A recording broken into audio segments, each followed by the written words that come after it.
வீட்டில் எப்போவுமே ஒரே மாதிரி இட்லி செஞ்சுட்டு இருந்தீங்கன்னா ஒரு சேஞ்சுக்கு ஒரு டைம் இந்த மாதிரி காஞ்சிபுரம் இட்லி ரெசிபி ட்ரை பண்ணி பாருங்க. டேஸ்ட் சூப்பராக இருக்கும். இது காஞ்சிபுரம் பெருமாள் கோவிலில் கொடுக்குற பிரசாதம் இட்லி தான். இந்த இட்லிக்கு நீங்கள் சாம்பார் சட்னிலாம் வைக்க தேவையில்லை. ஜஸ்ட் ஒரு இட்லி பொடி வச்சு சாப்பிட்டாலே அவ்வளோ டேஸ்ட்டாக இருக்கும். இந்த இட்லி பொடி ரெசிபி வேணும்னா ஆல்ரெடி நான் போஸ்ட் பண்ணியிருக்கேன், செக் பண்ணிக்கோங்க. இந்த இட்லி பார்க்கறதுக்கு தான் கொஞ்சம் பெருசாக டிஃப்ரெண்ட்டாக இருக்கும், ஆனால் டேஸ்ட்டு சூப்பராக இருக்கும். நல்லா சாஃப்டாக பஞ்சு மாதிரி தான் இருக்கும். வாங்க எப்படி செய்யறதுன்றதை பார்க்கலாம். இந்த இட்லிக்கு நான் யூஸ் பண்ணியிருக்கிற இன்க்ரீடியன்ஸ் மெஷர்மெண்ட்ஸ் எல்லாமே நான் ஃபர்ஸ்ட் கமெண்ட்ல பின் பண்ணுறேன், செக் பண்ணிக்கோங்க.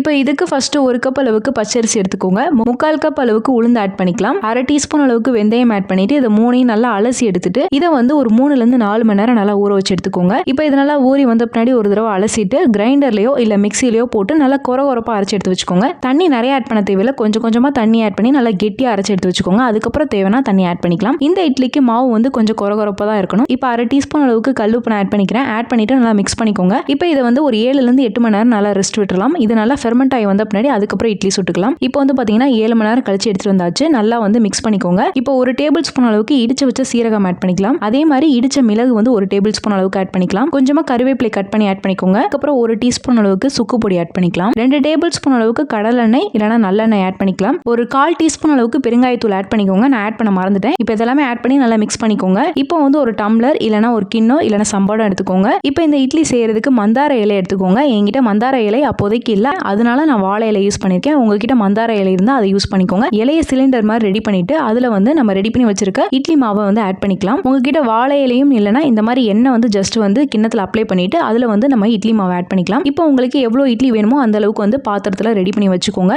இப்போ இட்லி எப்படி நார்மலா நம்ம சுடுவோமோ அதே மாதிரி தண்ணி நல்லா கொதிக்க வச்சுக்கலாம். அதுக்கப்புறம் வந்து இந்த டம்ளர்லாம் வச்சுக்கோங்க. வச்சுட்டு இதை வந்து ஒரு 30 நிமிஷம் நல்லா வேக வச்சு எடுத்துக்கலாம். இது நார்மல் இட்லியை விட கொஞ்சம் வந்து டைம் அதிகமா எடுக்கும். அதனால வந்து நான் 30 நிமிஷம் வேக வச்சு எடுத்திருக்கேன். அப்படி உங்களுக்கு இட்லி வெந்துருச்சான்னு செக் பண்ணி பார்க்கறதுக்கு டூத் பிக் வச்சு செக் பண்ணி பாருங்க. நல்லா பிசு பிசுன்னு ஒட்டாம வரணும். இப்போ இது எல்லாத்தையுமே இதே மாதிரி குக் பண்ணி எடுத்துக்கோங்க. குக் பண்ணி எடுத்துட்டு டம்ளரை வந்து டிமோல்ட் பண்ணி எடுத்துடலாம். டம்ளரையும் எடுத்துட்டு இந்த இலைகள் எல்லாமே ரிமூவ் பண்ணிடலாம். இதே மாதிரி எல்லாத்தையும் ரெடி பண்ணி வச்சுக்கோங்க. இதே ஷேப்ல உங்களுக்கு வேணும்னா அப்படியே வச்சுக்கோங்க. அப்படி இல்லைன்னா இந்த மாதிரி சின்ன சின்னதாக கட் பண்ணி வச்சுக்கலாம். இப்போ பாருங்க சூப்பரா ரெடி ஆயிடுச்சு. அவ்வளவுதான். இதே மாதிரி எல்லாத்தையும் ரெடி பண்ணி எடுத்துட்டீங்கன்னா சூப்பரான காஞ்சிபுரம் இட்லி வீட்லயே ரெடி ஆயிரும்.